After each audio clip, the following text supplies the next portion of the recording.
आपका पहला स्ट्रक्चर में क्रॉप प्रोडक्शन एंड मैनेजमेंट है, जिससे इससे पहले क्लास में हम पढ़ा चुके हैं, ऐसा लिए हैं। इसके बाद पढ़ाएंगे, हम पहला पढ़ाए लास्ट तक किया है जो प्रिपरेशन ऑफ सॉइल,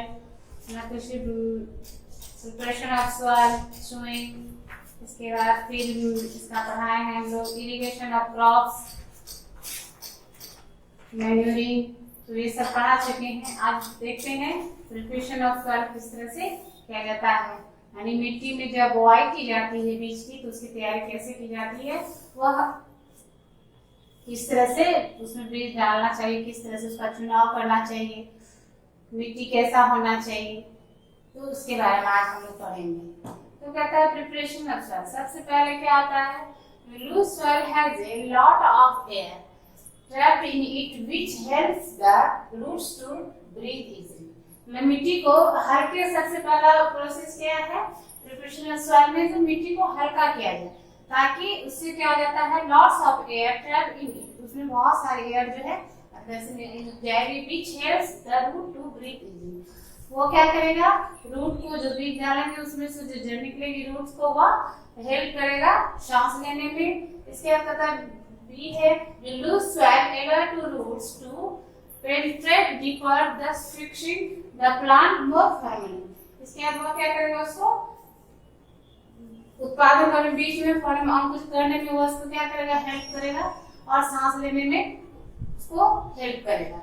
इसके बाद दूसरा है selection good quality healthy seeds. अब है पहले तो मिट्टी को हल्का करके सबसे पहले मिट्टी को तैयार किया जाता है हल के जोतने से, ट्रैक्टर की सहायता से, ट्रैक्टर की सहायता से, जिस तरह से भी उसको किया जाता है। पहले उसको हल्का करने के बाद फिर हम लोग क्या करते हैं, आगे उसको अच्छे क्वालिटी का सीड्स खोजते हैं। तो good selection of good quality healthy seeds is the next important step crop production. अगला क्रॉप प्रोडक्शन के लिए अगला स्टेप क्या है, जो अच्छे क्वालिटी की बीज होनी चाहिए। इसके बाद आता है उसमें क्या होता है, जो बीज की क्वालिटी इस तरह से अच्छी होनी चाहिए जो उसमें फंगस वगैरह नहीं लगा हो।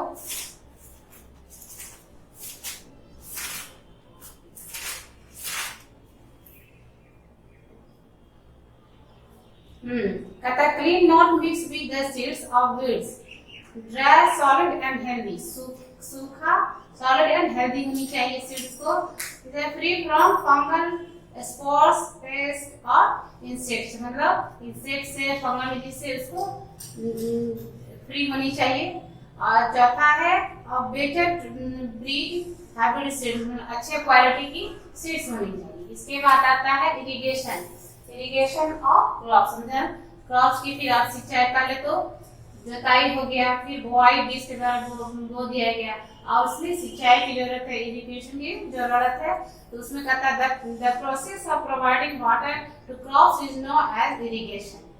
The process of providing water to crops is known as irrigation. All crops do not require the same amount of water. इसके बाद हम लोग को क्या किया जाता है, वाटर से इसको सिंचित किया जाता है। और हर एक प्लांट्स जो है, हर एक सीड्स जो है वह सेम अमाउंट में वाटर मिलता है। किसी कोई प्लांट्स को बहुत सारे वाटर की आवश्यकता पड़ती है, बहुत सारे की तो बहुत कम की आवश्यकता पड़ती है। Just example rice require a lot of water. Rice के जो पौधे बीज बोए जाते हैं तो उसमें बहुत सारे पानी की आवश्यकता होती है। while wheat require less and millet जैसे ज्वार बाजरा रिक्वायरमेंट लेस है। जो इसके बाद जो होता है व्हीट होता है, ज्वार होता है, बाजरा होता है, इसमें पानी का अमाउंट कम अमाउंट में चाहिए, लेकिन राइस में बहुत ज्यादा, जितने उसमें पानी है उतना कम है, यानी बहुत ही ज्यादा पानी की आवश्यकता होती है। Besides different crops need water at different times of growth. और जितने सारे, इस तरह से हम कह सकते हैं कि जितने भी क्रॉप्स हैं और उसको वाटर का डिफरेंट टाइम ऑफ ग्रोथ, उसके अलग अलग टाइम पे ग्रोथ, बीज अंकुरित हुआ, फिर थोड़ा सा पौधा बढ़ा, फिर उससे बड़ा हुआ, तो अलग अलग टाइम पे वाटर की उसकी आवश्यकता होती है।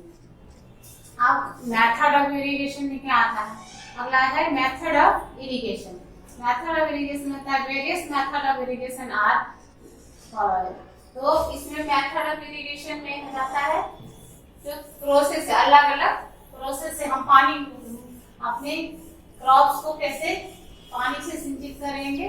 तो अब आते हैं थर्ड में है मेथड ऑफ इरिगेशन। किस तरह से उसकी क्रॉप्स की सिंचाई की जा सके, जो अच्छी उसको अच्छे वाटर मिल सके, अच्छे से वो सिंचित हो सके। तो इसमें कहता है प्रोसेस वाइज करके अलग अलग प्रोसेस से किया जाता है। देखते हैं हम लोग गाँव में देखते हैं बहुत सारे प्रोसेस से किया जाता है। ट्यूबवेल से किया जाता है, पंप से किया जाता है।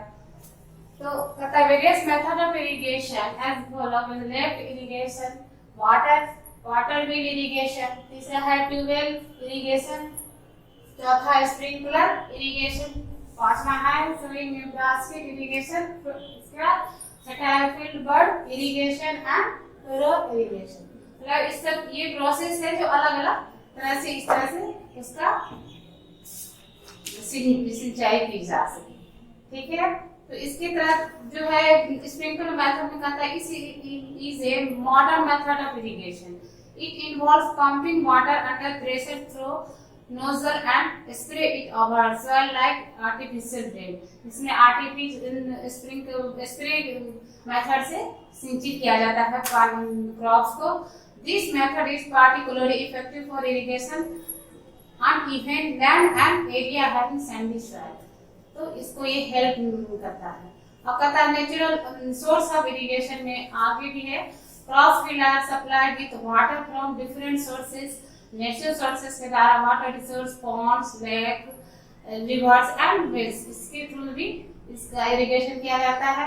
दूसरा और एक तरह से और है आर्टिफिशियल सोर्सेस, तो dam, canal, tubewell, water way, sprinkler etc. अभी जितना था पता है water wheel irrigation, tubewell irrigation, sprinkler irrigation, तो इस सब के द्वारा इरिगेशन किया जाता है। इसके बाद इरिगेशन के बाद चौथा आता है मैन्यूरिंग यानी खाद। अब आता है इसका कोड नंबर मैन्यूरिंग।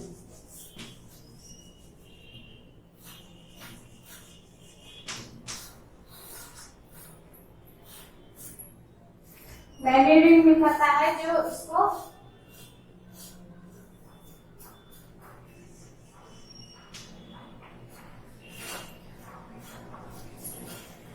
अच्छे क्वालिटी का मैन्यूरिंग खाद के बारे में कैसे करता है। Manuring is the process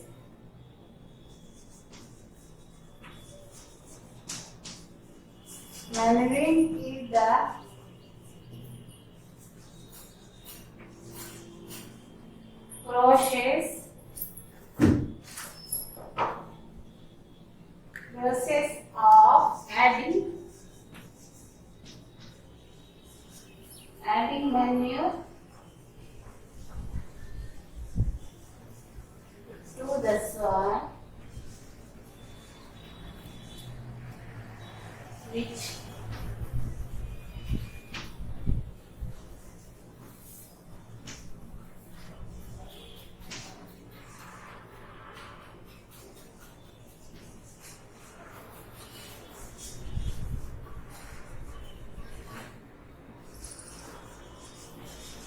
and development।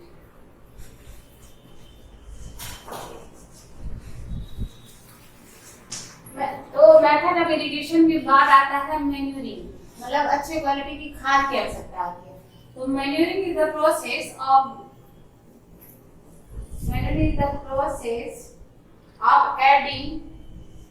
adding manure to the soil which essential for the growth and development. जिस तरह से हम लोग को भी खाना खाते हैं, पानी पीते हैं और इसके बाद भी एक्स्ट्रा ड्रिंक्स की आवश्यकता होती है, हॉर्लिक्स का, बॉर्नविटा का, etc। तो उसी तरह क्रॉप्स वगैरह को भी एक्स्ट्रा फूड की आवश्यकता होती है, एक्स्ट्रा क्वालिटी की आवश्यकता होती है। तो उसके द्वारा अच्छे क्वालिटी हम लोग मैन्यूरिंग में खाद की व्यवस्था करते हैं ताकि अच्छे पैदावार हो, अच्छी क्वालिटी ज्यादा से ज्यादा हम लोग को इसका पैदावार हो। तो इसके के लिए हम लोग को उसके डेवलपमेंट के लिए हम लोग को मैन्यूरिंग की आवश्यकता, अच्छे खाद की आवश्यकता होती है। उसमें भी खाद में भी अब अलग अलग क्वालिटी की खाद आने लगी है। तो कहता है जो for their proper growth crops absorb mineral nutrients from the soil. If one crop is grow after another in the same field, the soil becomes proper in some nutrients. To avoid this situation, fields are left uncultivated or furrowed. Following the process, leaving the crop field uncultivated for some time, manure is added to field to replenish soil with nutrients which benefit to the crop. Manuring से क्या होता है, हम लोग को crops में benefit होता है, पैदावार अच्छी होती है, क्वालिटी भी अच्छे होती है। जैसे हम लोग को अपने बॉडी को डेवलप करने के लिए, अच्छे ग्रोथ के लिए हम लोग को एक्स्ट्रा फूड की आवश्यकता होती है, नट्स की, कैरोट की, आलमंड्स की, हॉर्लिक्स, बॉर्नविटा एक्स्ट्रा हम लोग लेते हैं। उसी तरह हम लोग को क्रॉप्स की भी आवश्यकता होती है ताकि उसको अच्छे से उसको खाना पीना या कोई प्रोसेस वाइज करके सिंचाई भी अच्छे ढंग से होनी चाहिए और उसे खाद के द्वारा अच्छे खाने की व्यवस्था होती है, अच्छे ग्रोथ होता है, अच्छे क्वालिटी, अच्छे ढेर संख्या में क्रॉप्स की अच्छी क्वालिटी की खाद होनी चाहिए। इसी तरह से इसमें भी दो तरह के the decomposition organic waste in facility organic such as bacteria, fungi, earthworm etc. these are the types of manures के भी तीन तरह के क्वालिटी हैं। टाइप है, पहला है फार्म यार्ड मैन्यूर। इससे क्या आता है, यह it is form by the partial decay of dung of farm animals, farm refuse, dead leaves and twigs etc. मतलब इसे डेड लीव्स एनिमल्स के द्वारा जो होता है, dead farm refuse, dead leaves and twigs etc. This material are placed in a pit for 4-5 months and change into a brownish mass called brown manure. मतलब उसको क्या होता है, 4-5 महीने के लिए छोड़ दिया जाता है। जितने भी प्लांट्स वगैरह है, डग है, ये सबको सारा को कुछ दिन के लिए छोड़ के फिर जो खाद की तरह बन जाता है, उससे भी पैदावार अच्छी होती है। इसका ग्रीन मैन्यूर, यह any fast growing leguminous crop is grow, then it is plucked back into the soil. In the soil, the plants are decomposed and changed into the humus. This process enriches the soil with nitrogenous compounds. Example of such crops are beans, cloves, or barley, coffee, horse, gram etc. इस green manure से क्या होता है, इन fast growing manure, इससे बहुत जल्दी growing उसका जो क्षमता होती है अच्छी, बहुत फास्ट होती है। Crops grow, then it is plugged back into the soil. The soil and the plants are decomposed and changed into the humus. और तीसरा आता है कंपोस्ट मैन्यूर। कंपोस्ट मैन्यूर में खाद कौन सा है, it is made from all animals waste and kitchen refuse, एक piece is dug up and vegetable waste and animal waste are put in this pit. The pit is covered with a layer of soil. Water is added to facilitate decompose. यानी हम लोग जो खाना पीना बनाते हैं, vegetables काटते से, और उसके जो बचे हुए जितने सारे राख होते हैं वो हुए फिर animals waste and kitchen refuse जितने सारे हैं वो भी इसमें यूज हो जाता है। यह भी खाद का अच्छे खाद का वर्क करता है। Water is added to facility decomposition manure in the form of compost is obtained by the above method. Compost is rich in nutrients such as nitrogen and phosphorus. इससे क्रॉप्स को नाइट्रोजन और phosphorus की प्राप्ति होती है। ठीक है, अब कहता है एडवांटेज ऑफ मैन्यूर, इससे क्या फायदा है हमारे क्रॉप्स में, तो कहता है the manure is considered better than fertiliser. This because of following reason. क्यों हम लोग खाद डालते हैं, क्या रीजन है, तो इसमें पहला आता है manure improve the water holding capacity of the soil. यह जो है मिट्टी को वाटर कैपेसिटी को बढ़ाता है। दूसरा है it makes the soil pores due to the which exchange of gases become easily. और तीसरा है it increase the number of friendly micro organism in the soil of crop fields. और चौथा है it boosts the texture and composition of the soil. तो इस तरह से हम लोग देखते हैं इसका एडवांटेज ऑफ मैन्यूर हुआ। अब आता है फर्टिलाइजर। फर्टिलाइजर में क्या होता है कि फर्टिलाइजर आर नेचुरल और chemical substance that contain one or many nutrients essential for plant growth। Fertiliser में भी नेचुरल और केमिकल, फर्टिलाइजर को भी दो भाग में डिवाइड किया गया है, पहला नेचुरल और दूसरा केमिकल। नेचुरल में आता है these are natural substance obtained from plant and animal wastage, तो इसको क्या बोलते हैं नेचुरल, और these are chemical substance produced in factory, और जो फैक्ट्री में बनाए जाते हैं वो क्या होते हैं केमिकल फर्टिलाइजर। नेचुरल फर्टिलाइजर में आता है this increase humus content of the soil, और केमिकल में आता है this do not increase the humus content of the soil. Step तीसरा एक और बताते हैं, these are not very rich in absorber plant nutrients. Natural fertiliser में और केमिकल फर्टिलाइजर में होता है these are very rich in absorber plant nutrients. ठीक है, इसके बाद एग्जांपल ऑफ नेचुरल फर्टिलाइजर में हम लोग कह सकते हैं कंपोस्ट, बोन मील। इसके बाद बोन मील में आता है mixture of crust and coarsely ground bones and bark of neem। इसके बाद केमिकल एग्जांपल हम लोग दे सकते हैं अमोनिया सल्फेट व potash and NPK. NPK means क्या होता है नाइट्रोजन, फास्फोरस, पोटेशियम फर्टिलाइजर, तो ये क्या हो जाएगा केमिकल फर्टिलाइजर हो गया। और ये हो गया नेचुरल फर्टिलाइजर हो गया। और आगे फिर क्या डिफरेंट बिटवीन फर्टिलाइजर और मैन्यूर क्या है। अब आता है weeding.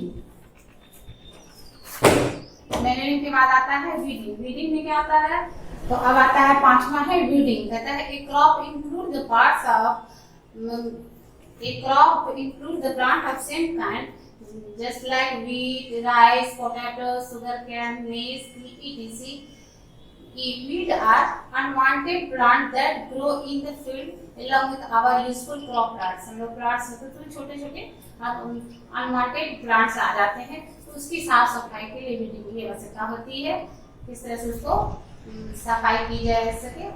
Weed are unwanted plants that grow in the field along with our useful crop plants। These plants compete with the crop plants for water, space, sunlight and nutrients। If they are not removed from the field, they affect the productivity। Some weeds even interfere in the harvesting। These weeds may be poisonous for animal as well as the human being।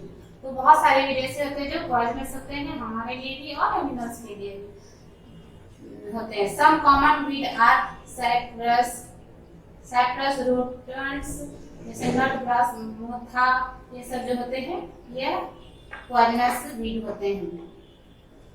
The process of removal of seed is called weeding. Weeding कहते हैं किसको है, the process of removal of weed is called weeding. There are many way adopted the weeding, manual weeding होता है, mechanical weeding, ठीक chemical weeding। तो ये सब सारे weeding जो है जो उसको साफ करके उससे अच्छे से सनलाइट हमारे क्रॉप्स में सनलाइट आ सके, अच्छे से उसकी मैन्यूरिंग हो सके और ये weeding को हटा दिया जाए। इसके बाद आता है प्रोटेक्शन ऑफ क्रॉप्स। छठा आता है weeding के बाद आता है प्रोटेक्शन ऑफ क्रॉप्स। क्रॉप्स की प्रोटेक्शन की आवश्यकता होती है। Protection of crops।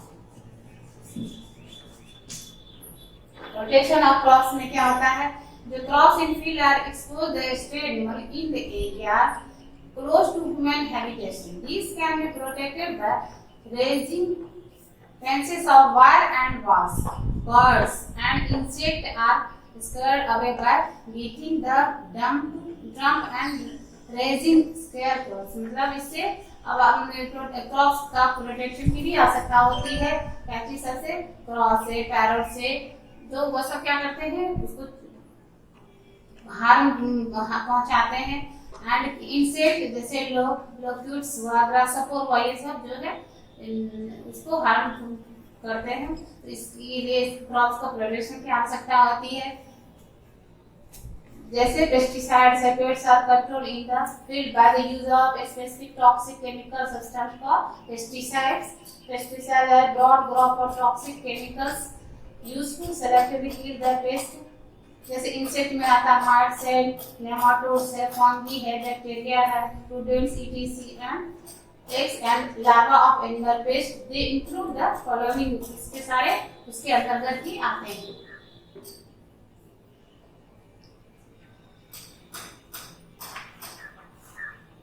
The pesticide are toxic substance, so spray of pesticide may affect the health of farmer. Pesticide जो होते हैं जो स्प्रे किया जाता है तो हार्मफुल भी होते हैं, इफेक्ट है ये हमारे हेल्थ और फार्मर के लिए हार्मफुल है। These toxic chemicals also stick to fruit and vegetables, so it is advisable to wash them properly before they are कहता है इस एडवाइस दिया जाता है जो पेस्टिसाइड को यूज करने कीड़े मकोड़े को हटाने के लिए जब हम लोग पेस्टिसाइड का यूज करते हैं तो उसको सावधानी पूर्वक करना चाहिए। इसको यूज करने के बाद अपने हैंड को वॉश कर ले, अच्छे से वॉश कर लीजिए। इसके बाद आता है हार्वेस्टिंग। हार्वेस्टिंग में प्रोडक्शन हो गया, आप छठा 7th है harvesting.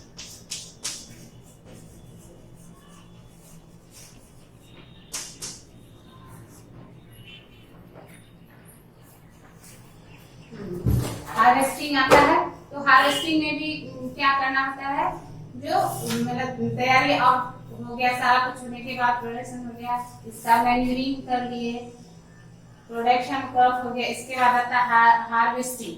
The time taken for nutrients of grains various from crop to crop. Paddy is growing north India during June to September, यानी धान की उपज जो होती है नॉर्थ इंडिया में जून से सितंबर के बीच में होती है। While wheat is grown during November to April, गेहूं की उपज जो है नवंबर और अप्रैल के बीच में होती है। The removal of crop after maturity is called harvesting, मतलब पूर्ण तरह से तैयार हो जाने, हमारा फसल जब पूर्ण तरह से तैयार हो जाता है तब फिर हम लोग क्या करते हैं, इसको हार्वेस्टिंग करते हैं, यानी तैयारी करते हैं, उसकी कटिंग किया जाता है, फिर उसको साफ सफाई किया जाता है। The harvesting grains called produce represent crop yield. Harvesting is done manually with the help of in crops such as wheat, paddy, maize, and sugarcane. In harvesting of horticulture operation, fruit and vegetable are hand-ploughed. Tractor-driven machine are also used for harvesting. अभी बहुत पहले के जमाने में हम लोग harvesting किसके द्वारा किया जाता था, पहले तो ये करके फिर उसको पीट के तैयार करके तैयारी किया जाता था। चारों तरफ वो बीच में बांस वगैरह कुछ डाल के चारों तरफ नीचे दे के चारों तरफ एनिमल की सहायता से उसको घुमाया जाता था, उससे भी होता था। अब तो बहुत नए नए मशीन आ गए हैं, उससे तैयारी होता है। थ्रेशिंग, अब तो थ्रेशर आ गया है, तो उस सबसे इसकी तैयारी की जाती है। Threshing it is the process और removal of grains from chaff. Threshing is done by bulls, buffalo and machines such as the thresher for large farm. यह थ्रेशर जो है जो पहले जो बुफेलो का बुल्स का ये सब का यूज किया जाता था, तो अब जो थ्रेशिंग आ गया है तो उससे क्या जाता है, बहुत अत्यधिक मात्रा में एक साथ और समय की भी बचत हो जाती है और अच्छे उसमें ज्यादा मेहनत नहीं पड़ता है। Sometimes both harvesting and threshing are done simultaneously by machine which are called combines. The separate string is then cut into small pieces and used for fodder for cattle. But it is called a wheat threshing with combine gives less fodder. Wheat stored in the field and are burned by farmer, which are pollution and damage the soil living organism, resulting in reducing soil fertility. Farmers should be advised to avoid burning of crop remains in the field. The next process is winnowing of grains. इसी तरह से अब इसको winnowing करने के लिए कहा जाता है, तो separation of grains from chaff and by the fast moving which is called winnowing, बहुत जल्दी इसकी तैयारी हो जाती है। In this process chaff being lighter blow away by wind to some distance while grains fall stayed on the ground due to gravity. आप लोग देखते ही होंगे जो किस तरह से इसका तैयारी इस मशीन के द्वारा बहुत जल्द और समय का भी बचत हो जाता है, जल्दी हो भी जाता है। इसके बाद आता है स्टोरेज। अब धान के पैदावार हो जाए, हार्वेस्टिंग धान क्रॉप्स की तैयारी कर लेने के बाद हम उसको स्टोर कैसे करेंगे, किस तरह से उसको अच्छे रख रखाव की जरूरत पड़ेगी, तो हम लोग को स्टोरेज करना है। स्टोरेज में आता है जो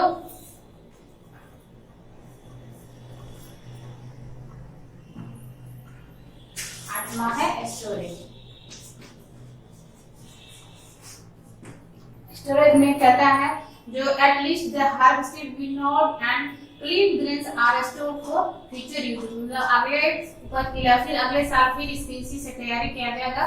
तो उसको किस तरह साफ सफाई करके अच्छे से कैसे रखना है, उसमें ये स्टोरेज और produce is an important task, ये बहुत इम्पोर्टेंट टास्क है हमारे लिए। The farmer store both grains and chars as folded to their own use, फिर वो इसको किस तरह से अच्छे से वो यूज कर सके। Part of produce is sold to government as well as private agency, मतलब जैसे गोदाम सब जो होता है उसमें भी लोग स्टोरेज करते, बहुत सारे ड्रम में भर के कुछ उसमें दवाई डाल के उससे स्टोर करते हैं। पता है जो part of produce is sold to government as well as private agency. The grains are usually stored in godam by agency such as Food Corporation of India के एफसीआई के द्वारा जो हम लोग गोदाम में इसको स्टोर करते हैं। State warehousing corporation, the grains must be sun dried before storage to prevent them from the attack of pest, मतलब धूप में अच्छे से रोशनी लगा के स्टोर उसको किया जाता है और उसमें फंगी इंसेक्ट्स जो नहीं लग सके इससे उसमें दवाई भी यूज किया जाता है। Farmer store grain in jute जो गर्मी होता है, बैग्स और metallic bins, but at large scale storing done in granaries and silos to protect grain from pest such as bird, जैसे पिजन व sparrow crow, bracket etc, rats and insects से इसको किस तरह से अच्छे से बचा कर स्टोर करें। तो गोदाम में किया जाता है, बड़े बड़े गोदाम साफ उसमें स्टोर करना, और बहुत सारे किसान सब जो है वो ड्राम में भी रखते हैं, इसको धूप अच्छे से लगा सके ताकि उसमें इंसेक्ट नहीं लगे, फंगी नहीं लगे, और उसमें कुछ लिक्विड टैबलेट डाल के नीम के पत्ते भी जो उसमें इंसेक्ट नहीं लगता उसमें डाल के रखा जाता है। The total output of grain is called crop yield. इसके बाद आता है फूड फ्रॉम एनिमल्स। अब एनिमल्स के भी द्वारा फूड्स किस तरह से कौन सा देखते हैं। Food from item are obtained from animal. Meat is obtained from animals such as cow. पहला है जो हमको एनिमल के द्वारा कौन सा फूड्स हम लोग प्राप्त करते हैं, तो पहले मिल्क है। तो मिल्क जो है यह किससे प्राप्त होता है, काउ से, बुफेलो से एंड गोट से। It is used to prepare a variety of dairy products such as butter, ghee, curd, paneer and cheese, इसे हम प्राप्त करते हैं। दूसरा एनिमल से हम meat is obtained from animals such as goat, buffalo and chicken. People also eat many kinds of fish, shrimps, other sea animal। large scale running of fish is called pisciculture। बहुत सारे मात्रा में जो मछली का उत्पादन करते हैं उसको pisciculture बोलते हैं। इसके बाद आता है egg are obtained from poultry birds such as chicken, turkey and goose। इसके बाद आता है honey is obtained from honey bee। the practice of large scale rearing of honey bee for obtained honey is called apiculture। apiculture के द्वारा हम लोग क्या प्राप्त करते हैं, हनी, मधु जिसको बोलते हैं, प्राप्त करके विस्तृत रूप से इसका तैयारी भी किया जाता है और अपने भी खाते हैं और मार्केट में भी इसको ही करते हैं। तो इस तरह से हम लोग देखिए जो फूड फ्रॉम एनिमल्स हमको कौन सा क्या सा प्राप्त हुआ, मिल्क हुआ, मीट हुआ, एग हुआ, हनी हुआ, ये सब हमको एनिमल से ही प्राप्त होते हैं। तो आज का ये chapter food crops and management ये फिनिश हो गया। क्रॉप प्रोडक्शन एंड मैनेजमेंट ये चैप्टर आज फिनिश हो गया है, और इसमें हम कुछ होमवर्क भी दिए थे, तो मल्टीपल चॉइस जो बना लिए होंगे।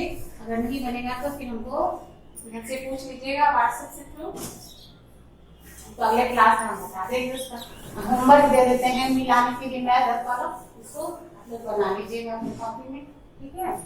तो मैथ का कॉलम दे रहे हैं आप लोग, पहला फर्टिलाइजर, दूसरा है बीज, तीसरा ऑयल सीड क्रॉप, चौथा पेस्टिसाइड, पांचवा फाइबर क्रॉप, छठा है वेजिसाइड्स, सातवां है टी और ट्यूबर क्रॉप्स। इसको मैच करना है बी कॉलम से, कौन सा है सीरियल, दूसरा है मस्टर्ड या सनफ्लावर, यूरिया, पोटाश। इसके बाद है ब्यूटोक्लोर एनसीपी, प्लांटेशन क्रॉप्स, इसके बाद पोटैटो, टोपियोका, जूट, कॉटन, तो इसको मैच ए और बी को मैच करके आपको दिखाना है, ठीक है। Thank you.